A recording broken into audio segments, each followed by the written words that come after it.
vaccine nationalism and export restrictions are deplorable, as is the use of the vaccine to advance national foreign policy objectives.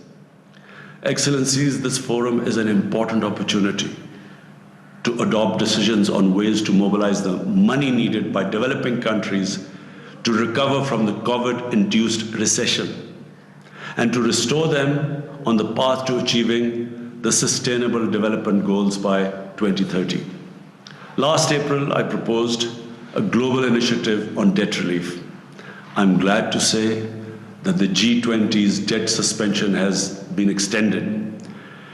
Its scope needs to be enlarged to encompass all vulnerable countries, especially the small island developing states. Private creditors must participate in providing debt relief and restructuring.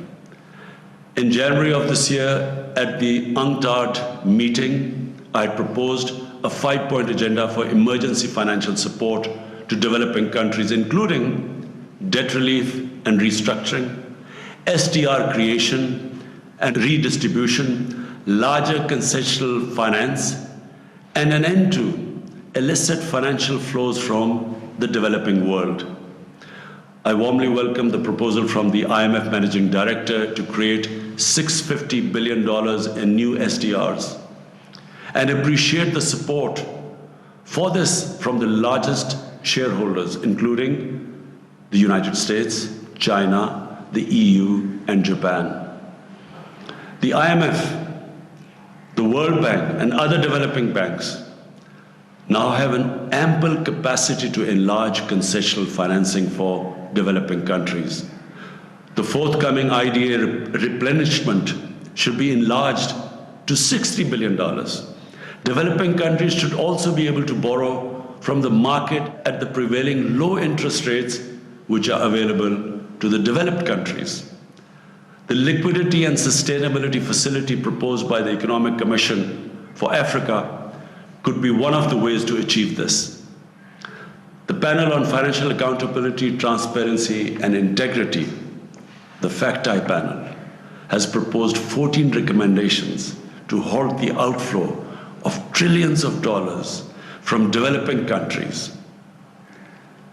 These recommendations should be endorsed by the United Nations and all financial institutions.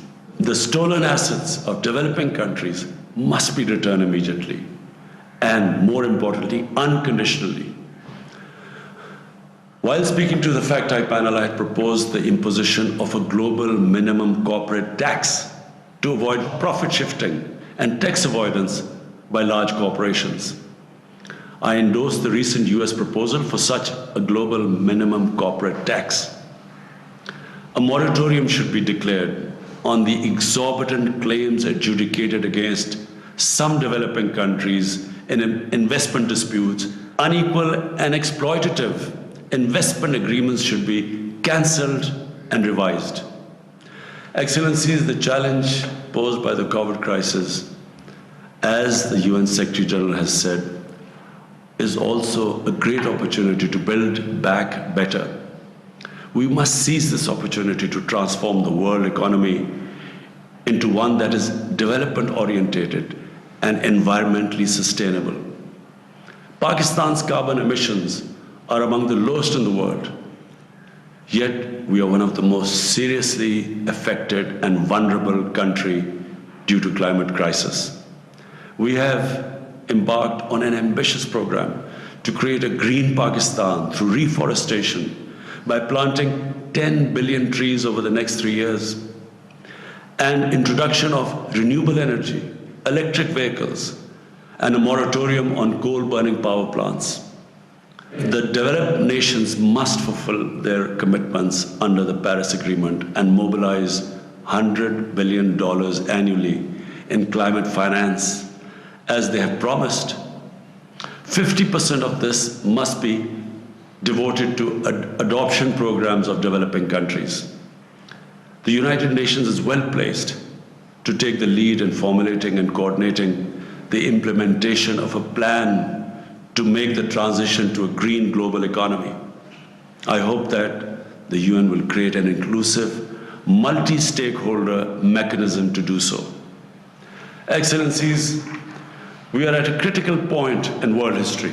The COVID pandemic has dramatically illustrated humanity's oneness and interdependence. We must disavow power rivalries and geopolitical competition. We must opt for unconditional international cooperation. Together we must construct a new peaceful, equitable and sustainable world order.